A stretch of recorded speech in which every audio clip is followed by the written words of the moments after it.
Good afternoon, everybody, and welcome to the 2015 NAPF Investment Conference.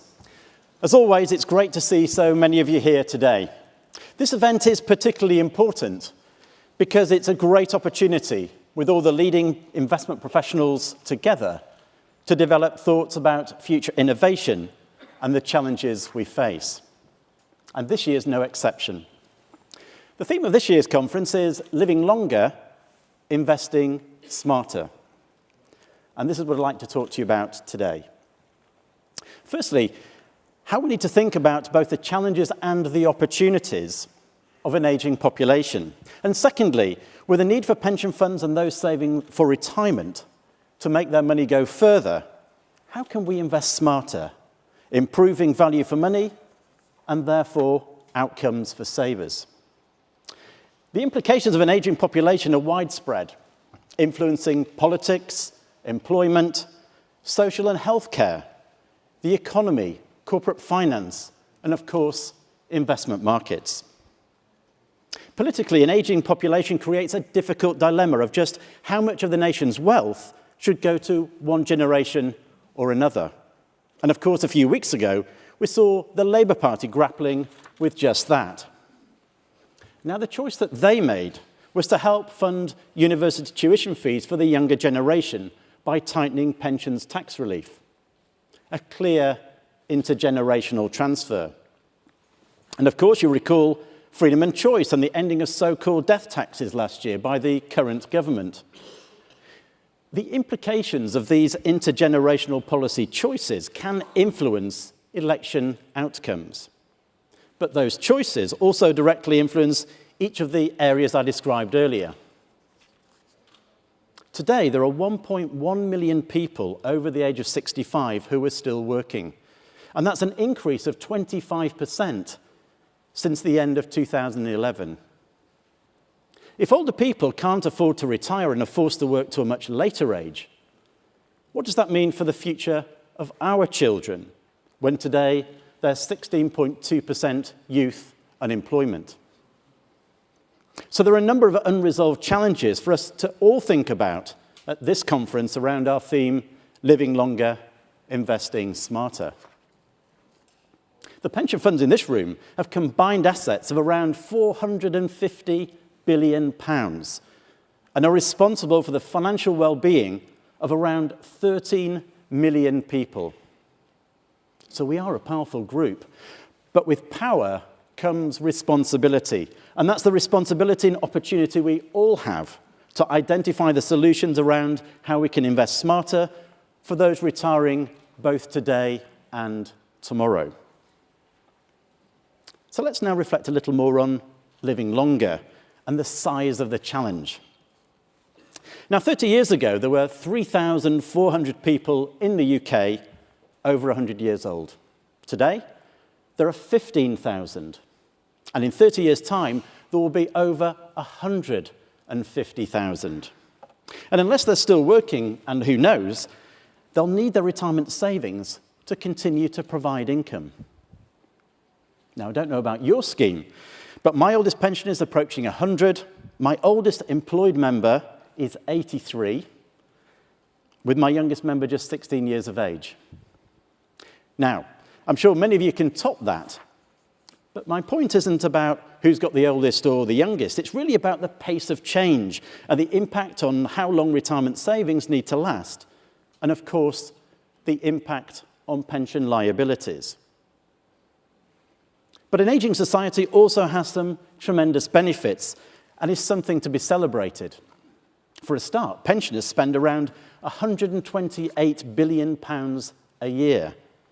That's money going back into the economy, creating growth, which indirectly feeds into investment returns on retirement savings. So in a world where we are living longer and therefore money needs to go further, investing smarter needs to be our mantra so we can create every ounce of value. It's a virtuous circle where we need to continuously improve through efficiencies and innovation. Now, of course, in creating value and improving outcomes, the economy plays a material part. And more recently, you couldn't be blamed for feeling, well, slightly optimistic about the future.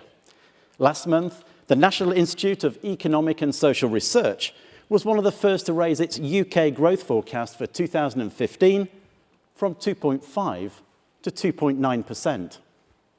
The CBI followed, raising its forecast from 2.5 to 2.7%.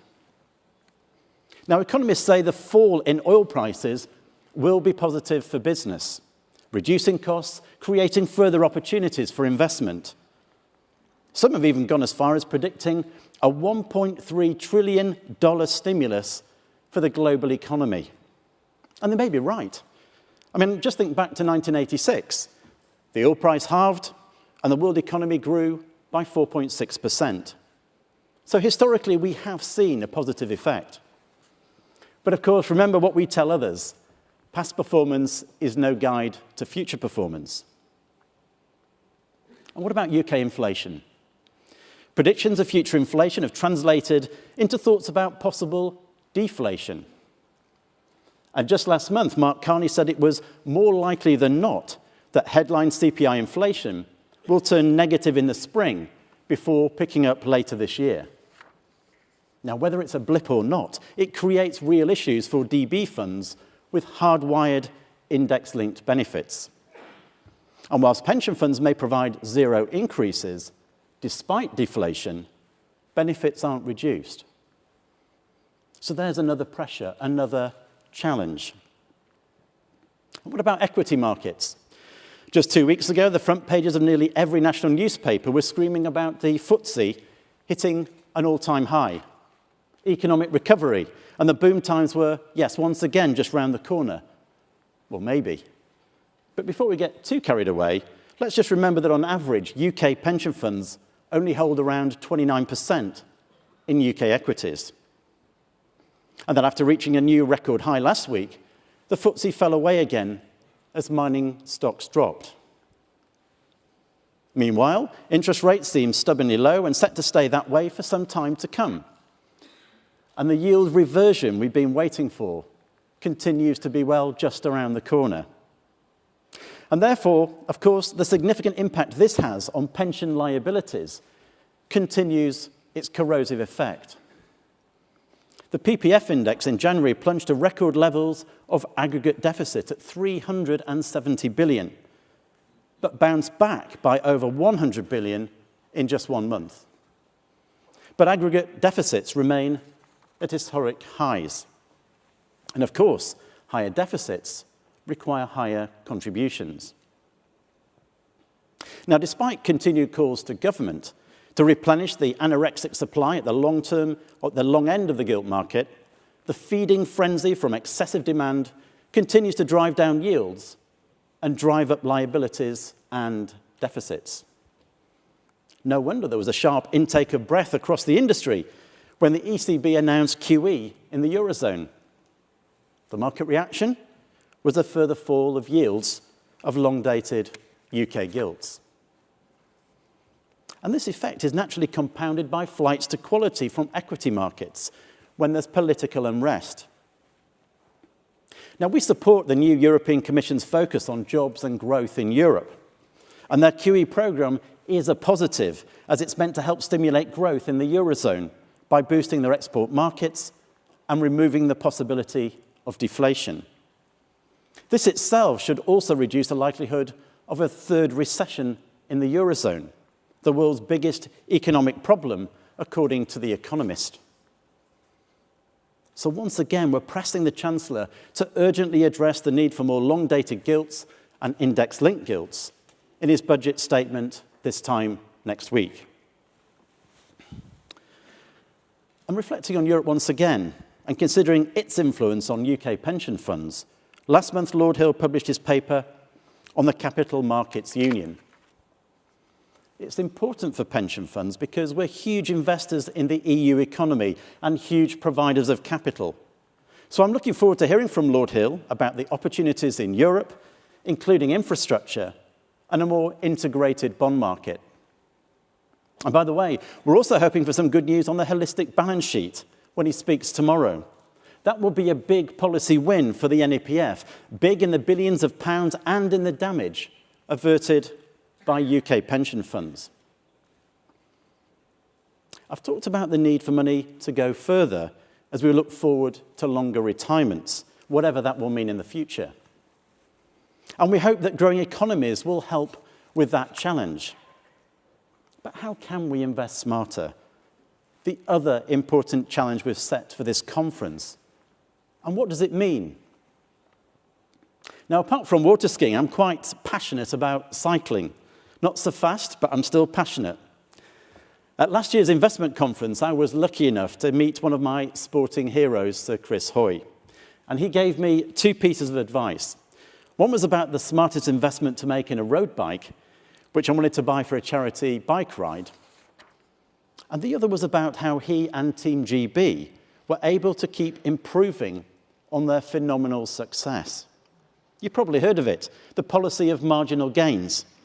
These are the small improvements, the detail, the 1% that achieve real success in a competitive field and which turn a great team into a world-beating team. And it's these marginal gains that, bit by bit, could make the difference to our ability to deliver more by getting the value chain to work better. By squeezing out value, or rather eliminating poor value to get returns, particularly when economic conditions are pulling in the opposite direction. At the NAPF, we're looking at just how we get the investment value chain to work more effectively and be properly aligned with our interests as long-term investors. That's where we can make those marginal gains. And the first part of our work is research, getting clarity on what different pension funds pay for particular mandates, and more importantly, what they get in return. And our research has already revealed what you might consider some surprising results that raises a number of questions for us all to think about. For example, we found some material differences in base fees for active global equity mandates, ranging from 45 to 90 basis points, but where there's no apparent difference in the proposition. And for active real estate mandates, the differences were even greater, where the range was between 32 and 200 basis points. And when you think about how the difference in fees can compound over the years, we can perhaps create major rather than just marginal gains. Of course, investors should be looking for the best net returns, not just the lowest fee. But our scheme members have asked us for help in understanding and making sure they do get the value for which they're paying. The second part is about us, being smarter investors. I remember Joanne Seegers telling me a story about when she was setting up the PIP. She told me how some predicted the founding investors would never get the PIP off the ground, and it wouldn't be sustainable. Some infrastructure managers had apparently suggested to her that pension funds should put up with the fees that they're charged. But pension funds weren't prepared to put up with it. And that's why today the PIP's first fund, a PPP fund, managed by Delmore Capital, has over £250 million invested. And just a year after the launch of the first fund, the PIP has launched a solar PV fund managed by Aviva Investors. Both funds have a fee of around 50 basis points, the target we set ourselves, in addition to making it accessible to funds of all sizes. So the PIP is meeting its objectives of being a fund by pension funds for pension funds. And I'm pleased to say that my own scheme has become the latest pension fund to become an investor in the PIP.